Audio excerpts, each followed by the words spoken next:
दोस्तों नमस्कार, स्वागत है आपका यूट्यूब चैनल एबीटेक में। आज है 16 जनवरी 2023 और जान लेते हैं आज की महत्वपूर्ण खबरें जो आज के प्रमुख समाचार पत्रों पर छाई हुई हैं।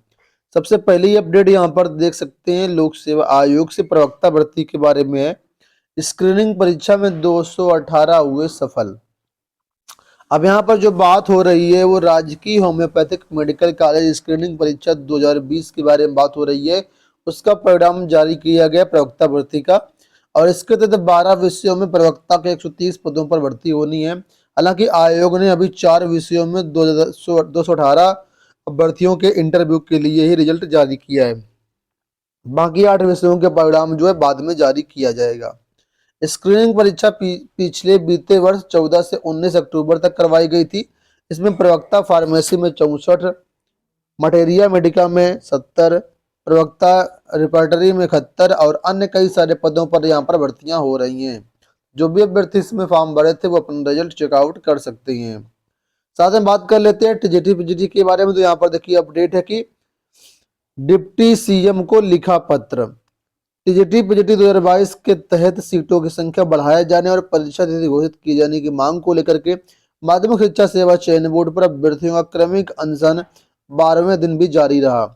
इस दौरान अभ्यर्थियों ने deputy CM Keshav Prasad Maurya, deputy CM Brajesh Pathak, cabinet मंत्री नंदगोपाल गुप्ता नंदी, पूर्व मंत्री सिद्धार्थ नाथ सिंह एवं विधायक हर्षवर्धन वाजपेयी को पत्र लिख करके अपनी मांगे दोहराई। अगली देखिए अपडेट यहाँ पर है कि 13,202 अभ्यर्थी देंगे शारीरिक दक्षता परीक्षा। रेलवे भर्ती प्रकोष्ठ की non technical popular category NTPC level 1 की शारीरिक दक्षता परीक्षा सोमवार से शुरू होगी। पद के सापेक्ष 3 गुना अभ्यर्थी सफल किए गए हैं। ऐसे में परीक्षा 2 चरणों में होगी। सुबह 6 बजे से डीसी ग्राउंड पर परीक्षा का पहला चरण शुरू होगा। पहले चरण में हर रोज 1,500 अभ्यर्थियों को बुलाया गया है। अभ्यर्थियों को 35 किलोग्राम भार उठा करके 100 मीटर चलना व दौड़ना होगा। कुल 13,210 अभ्यर्थी शारीरिक दक्षता परीक्षा में शामिल होंगे। आरआरसी ने अभ्यर्थियों को 16 से 19 जनवरी तक शारीरिक दक्षता परीक्षा के लिए बुलाया है। दूसरे चरण की परीक्षा 28 जनवरी से 1 फरवरी तक चलेगी। इसमें 1500 अभ्यर्थी प्रतिदिन परीक्षा देंगे। ठीक, आप लोग जानते होंगे कि एनटीपीसी के अंतर्गत 3740 खाली पदों पर 7.5 लाख अभ्यर्थियों ने आवेदन किया था प्रयागराज के अंतर्गत। तो इनकी जो शारीरिक दक्षता परीक्षा है आज से प्रारंभ हो रही है। इसी से जुड़ी हुई एक अपडेट और यहाँ है, देखिए लिखा है कि रेलवे ग्रुप डी भर्ती में महिलाओं ट्रांसजेंडर के लिए समानार्हता। रेलवे ने पहली बार ग्रुप डी के तमाम पदों में भर्ती के लिए ट्रांसजेंडर अभ्यर्थियों के चयन का मानक निर्धारित किया है। ग्रुप डी की शारीरिक दक्षता परीक्षा में जो मानक महिलाओं के लिए रखे गए वही मानक ट्रांसजेंडर के लिए भी रहेंगे।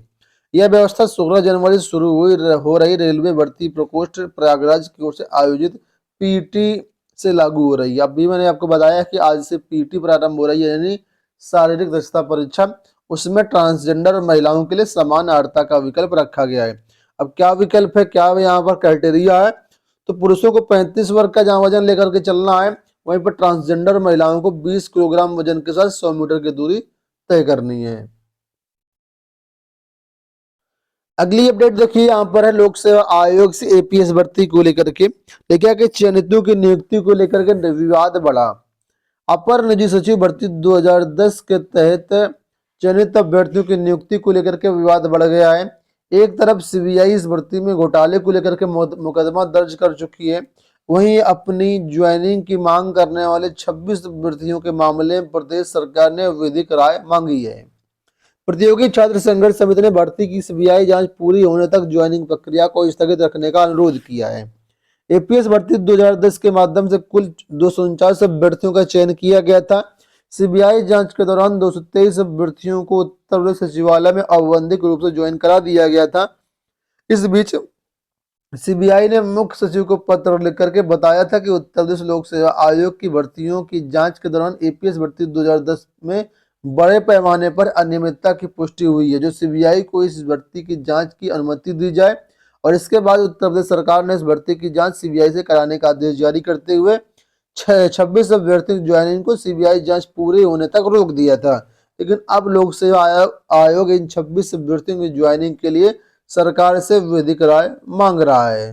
देखिए इसके बारे में आज के समाचार पत्रों में आया भी है। देखिए यहाँ पर वही सारी अपडेट जो है लिखी है। चलिए बात करते हैं हम लोग दूसरी अपडेट के बारे में। यहाँ पर एक महत्वपूर्ण अपडेट है एडेड स्कूलों में क्लर्क भर्ती के बारे में। तो यहाँ पर देखिए बताया गया है कि पीईटी के सामान्यकृत अंक के आधार पर होगा चयन। सहायता प्राप्त माध्यमिक विद्यालय में चल रही लिपिक भर्ती में साक्षात्कार के लिए प्रारंभिक अर्हता परीक्षा पीटी में प्राप्त सामान्यकृत या नॉर्मलाइज्ड स्कोर के आधार पर 8 अभ्यर्थियों को बुलाया जाएगा। इससे पहले नवंबर 2021 में जारी भर्ती प्रक्रिया के निर्देशों में सिर्फ पीटी के परसेंटाइल स्कोर के आधार पर टंकण परीक्षा में अभ्यर्थियों को बुलाने को कहा गया था। विभिन्न जिलों से अंक गणना पर सवाल उठने के बाद माध्यमिक संदेशक ने नए सिरे से आदेश जारी करके स्थिति स्पष्ट की है। विभाग ने इस संबंध में उत्तर प्रदेश अधीनस्थ सेवा चयन आयोग से राय मांगी थी। वहां से बताया गया कि पीटी 2021 की लिखित परीक्षा 2 पालियों में हुई थी, इसलिए परीक्षा के सामान्यकृत नॉर्मलाइज्ड स्कोर के आधार पर चयन संबंधी कार्रवाई आगे की जाए। तो अभी तक परसेंटाइल को लेकर के यहाँ पर बातें चल रही थी कि परसेंटाइल के आधार पर चयन होगा। अब यहाँ पर बताया गया कि नहीं, नॉर्मलाइज्ड जो स्कोर है उसी के आधार पर यहाँ पर आगे प्रक्रिया होगी। देखिए यहाँ पर बताया गया कि अब ऐसे होगा चयन। विभागीय अधिकारियों के अनुसार एडेड विद्यालयों की भर्ती में पीटी उत्तीर्ण अभ्यर्थियों को परीक्षा का आवेदन करने का अधिकार दिया गया है। टंकण परीक्षा उत्तीर्ण अभ्यर्थियों को अब नए निर्देशों के तहत पीटी में प्राप्त नॉर्मलाइज्ड स्कोर के आधार पर इंटरव्यू के लिए भी बुलाया जाएगा। बता दें कि पीटी में अभ्यर्थियों को वास्तविक, नॉर्मलाइज्ड और परसेंटाइल अंक दिए जाते हैं। ठीक है, तो अब जो आधार होगा वो नॉर्मलाइज्ड अंक होगा, ना कि परसेंटाइल। ठीक है,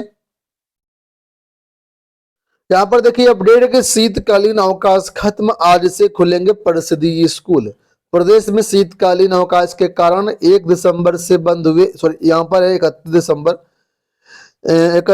दिसंबर से बंद हुए बेसिक शिक्षा परिषद के 8वीं तक के स्कूल सोमवार से फिर खुलेंगे। मौसम को लेकर के कहीं दिक्कत होगी तो स्थानीय स्तर पर डीएम का आदेश जो लागू होगा।